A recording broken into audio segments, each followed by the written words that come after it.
আপনি জুম্মার দিনে নামাজের আগে সুদ ঘুষ নিয়ে কোনো আলোচনা করবেন না। আচ্ছা কেন? কেন বুঝেন নাই? আপনার আলোচনা শুনলে আমাদের বড় অফিসারের মাইন্ডে লাগে, পরে যদি সে মসজিদে দান না করতে চায়। আর একটা কথা শুনেন, আমগরে অনুমতি ছাড়া আপনি মসজিদে একটা বক্তব্য দিতে পারবেন না। আজ আমাদের মসজিদের ইমাম পাঠাইতে হবো। আমরা কমিটিরা যেভাবে বলতে কই সেভাবে বলে না, যেভাবে আমরা চলতে কই সেভাবে চলে না। মুসলিমের সামনে সবকিছু গোমার ফাঁস করে দেয়, উল্টাপাল্টা কথা বলে। সভাপতি সাহেব, আপনি কিন্তু একবারে খাঁটি কথা কইছেন।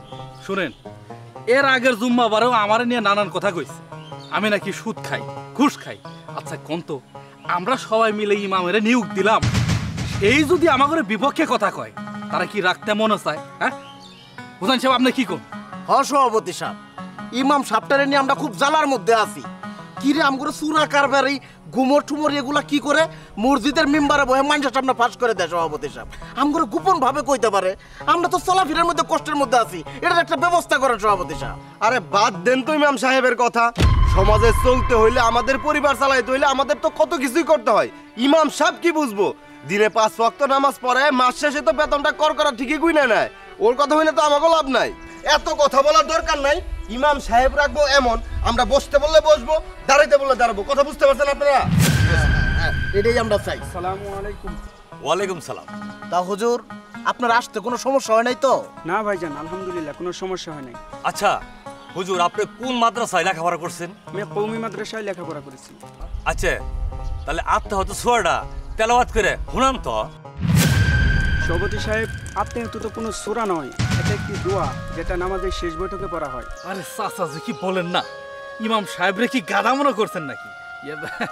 ইমাম সাহেব, আসলে আপনি কিছু মনে করবেন না, চাচা একটু ওই আপনার সাথে ইয়ার কি করছে আর কি।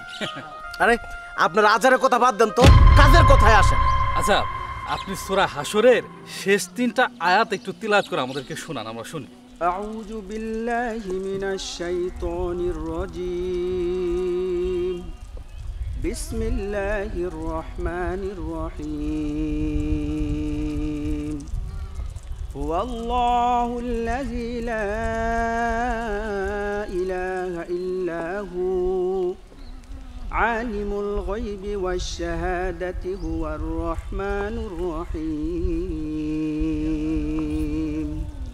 হুয়াল্লাহুল্লাযী লা ইলাহা ইল্লা হু الملك القدوس السلام المؤمن المهيمن العزيز الجبار المتكبر سبحان الله عما يشركون والله الخالق البارئ المصور له الأسماء الحسنى يسبح له ما في السماوات والأرض وهو العزيز الحكيم صدق الله العظيم। মাশাআল্লাহ মাশাআল্লাহ। শুনেন, আপনি যদি আমগরে সমাজের ইমাম হন, তাহলে আমগরে কিছু শর্ত মাইনে আপনার ইমামতি করতে হবে। আপনি কি করেন? আচ্ছা, শর্তগুলো কি কি আমি জানতে পারি? আরে হ্যাঁ হ্যাঁ ইমাম সাহেব, অবশ্যই, কেন নয়, আপনি অবশ্যই জানতে পারবেন। দেখেন ইমাম সাহেব, আমগর মসজিদটা শহরের মাঝখানে পড়ছে, তাই অনেক দূর দূরান্ত থেকে নামাজ পড়ার জন্য এই মসজিদে মুসল্লিরা আহে। তারা প্রতি মাসে আমগর মসজিদের জন্য ভালোই দান করে।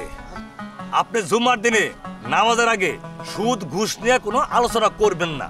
আচ্ছা কেন? কেন বুঝেন নাই?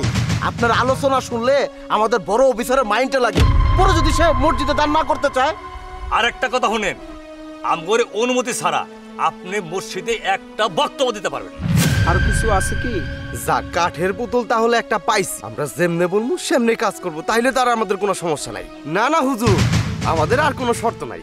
আমরা যে শর্তগুলো দিছি এগুলা মানলে আমরা খুশি। আচ্ছা, আপনারা কি মুসলমান?